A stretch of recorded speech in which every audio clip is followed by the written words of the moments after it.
ಬೆಂಗಳೂರಿನ ಖಾಸಗಿ ಹೋಟೆಲ್ಗೆ ಬಾಂಬ್ ಬೆದರಿಕೆ ಬಂದಿರೋದು. ಜಾಲಹಳ್ಳಿಯ ಕದಂಬ ಹೋಟೆಲ್ಗೆ ಬೆದರಿಕೆ ಕರೆ. ನೋಡಿ, ಬೆಂಗಳೂರಿನ ಖಾಸಗಿ ಹೋಟೆಲ್ಗೆ ಬಾಂಬ್ ಬೆದರಿಕೆ ಬಂದಿದೆ. ಜಾಲಹಳ್ಳಿಯ ಕದಂಬ ಹೋಟೆಲ್ಗೆ ಬೆದರಿಕೆ ಕರೆ ಬಂದಿರೋದು. ಜಾಲಹಳ್ಳಿ ಪೊಲೀಸರು ಬಾಂಬ್ ಸ್ಕ್ವಾಡ್ ಈಗ ಸ್ಥಳಕ್ಕೆ ಬಂದು ಪರಿಶೀಲನೆ ಕೂಡ ಮಾಡ್ತಾ ಇದ್ದಾರೆ. ಗ್ರಾಹಕರನ್ನ ಹೊರಗಡೆ ಕಳುಹಿಸಿ ಪೊಲೀಸರು ತಪಾಸಣೆಯನ್ನ ನಡೆಸಿರೋದು.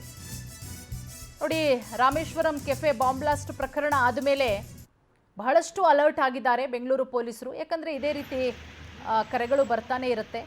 ಒಂದೆರಡು ಸ್ಕೂಲ್ಗೂ ಕೂಡ ಇದೇ ರೀತಿ ಬೆದರಿಕೆ ಕರೆಗಳು ಬಂದಿತ್ತು.